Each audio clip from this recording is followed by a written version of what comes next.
जादुई आम। श्याम सुंदर एक लालची सेठ था। उसे बस पैसे कमाने से मतलब था, चाहे उसे बेईमानी से ही पैसा क्यों न कमाना पड़े। जब उससे कोई पूछता कि ये पैसा क्या तुम मरने के बाद अपने साथ ऊपर लेकर जाओगे, तो वो कहता, अरे मरे मेरे दुश्मन, कैसी मनहूस बातें करता है। मैं अपनी सेहत का बहुत ध्यान रखता हूँ, मेरा जीवन बहुत लंबा है। लेकिन फिर भी उसे ये तो पता ही था कि कभी न कभी तो मरना ही है। वो रोज मंदिर जाता और भगवान से प्रार्थना करता, हे भगवान, मैं कितनी मेहनत से पैसे कमाता हूँ, इसे ऐसे कैसे छोड़कर चला जाऊँ। जब तक ये पैसा खत्म न हो जाए, मेरा जीवन चलता रहे बस। यही प्रार्थना करके एक दिन श्याम सुंदर मंदिर से जब बाहर निकला तो उसे आवाज सुनाई दी, जादुई आम ले लो, जादुई आम, लाखों नहीं करोड़ों नहीं, 100 करोड़ों में एक आम। ये सुनकर श्याम सुंदर सोचता है, मैं भी तो देखूं ऐसा क्या खास है इस आम में, जरूर बड़ा स्वादिष्ट होगा। और ये सोचते हुए आवाज का पीछा करने लगता है। सामने एक बुढ़िया उस आम को बेच रही होती है, लेकिन कोई उससे आम नहीं खरीदता। श्याम सुंदर बुढ़िया की तरफ बढ़ता है, तभी एक आदमी कहता है, अरे मज्जा भाई, कहती है 100 करोड़ आम ढूंढने पर भी ऐसा आम ना मिलेगा, और 10,000 रुपए कीमत बताती है एक आम की। पागल बुढ़िया है ये। ये सुनकर श्याम सुंदर बिल्कुल चौंक जाता है और अब वो और भी ज्यादा उत्सुक हो जाता है ये जानने के लिए कि आखिर ऐसा भी क्या है इसके आम में। वो बुढ़िया के पास जाता है और कहता है, कितने के दिए जादुई आम? सोच ले बेटा, कीमत सुनकर भाग जाएगा।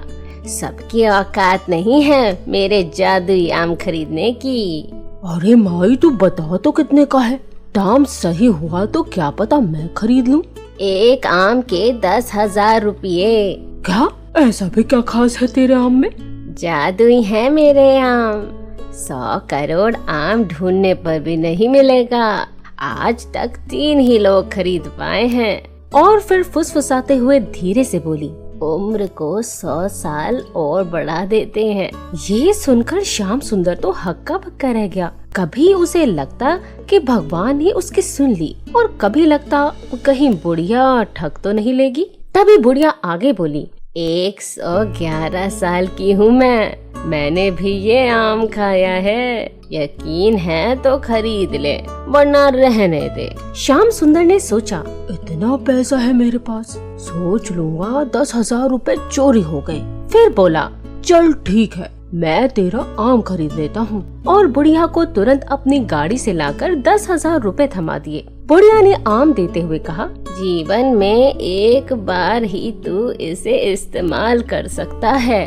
अब श्याम सुंदर घर पहुँचा और जाकर आम खा लिया। श्याम सुंदर को आने वाले समय में पता चला कि उसके सभी रोग धीरे धीरे खत्म हो चुके थे। समय बीतता गया और श्याम सुंदर के नाती पोते भी बड़े हो गए।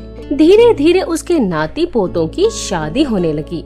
उसके बच्चे बूढ़े हो गए और उन्हें बीमारियों ने घेर लिया। मगर श्याम सुंदर अभी भी निराश रहा। जब भी वो अपनी पत्नी को या अपने बच्चों को रोगों से घिरा देखता, उस बुढ़िया को ढूंढने निकल पड़ता, लेकिन वो उसे दोबारा कभी नहीं मिली। श्याम सुंदर अभी तक खुशी से जीवन बिता रहा था कि 80 साल की उम्र में भी वो तो निरोग है, उसे कोई दुख नहीं। लेकिन एक दिन उसकी पत्नी का देहांत हो गया, जो लंबे समय से बीमार पड़ी थी। श्याम सुंदर को बहुत दुख हुआ। उसके बाद वो बहुत अकेला महसूस करने लगा। उसे अब एहसास होने लगा कि उसने उम्र का लालच किया, भगवान से उम्र की कामना की। आज उसके पास पैसा है, निरोगी काया है, मगर वो अपनी पत्नी के बिना किससे बातें करे। मगर धीरे धीरे श्याम सुंदर व्यस्त हो गया, लेकिन उसका दुख कम नहीं हुआ। अब उसे अपने बच्चों का अस्पताल में इलाज कराना पड़ता। उसके दोनों बेटे और बहुएं अपनी उम्र के चलते समय के साथ बीमार होते गए।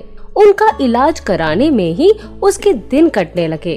उसके नाती पोते विदेशों में जा बसे। जब तक श्याम सुंदर 110 साल का हुआ, तब तक उसके सभी दोस्त, बेटे, बहुएं और बेटियों की मौत हो चुकी थी। उसकी उम्र सच में बढ़ गई थी, लेकिन जिंदगी वैसी नहीं थी जैसा उसने सोचा था। वो बिल्कुल अकेला पड़ गया था। अब उसका अपना कोई नहीं बचा था। अब वो रोज मंदिर में जाकर भगवान से प्रार्थना करता।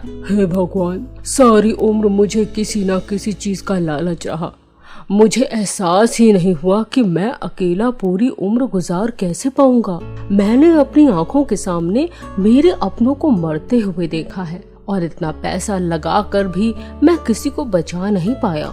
मुझसे ज्यादा बदनसीब कौन होगा? मुझे भी उठा लो भगवान। अब वो रोज उस जादुई आम वाली बुढ़िया को ढूंढता, लेकिन वो कभी नहीं मिली। श्याम सुंदर को ये भी नहीं पता था कि उसे मौत कब आएगी। अब रोज उसे भगवान द्वारा तय की गई उसकी उम्र से छेड़छाड़ करने का पछतावा होता, लेकिन अकेले बैठकर मौत का इंतजार के अलावा उसके पास कोई चारा नहीं था।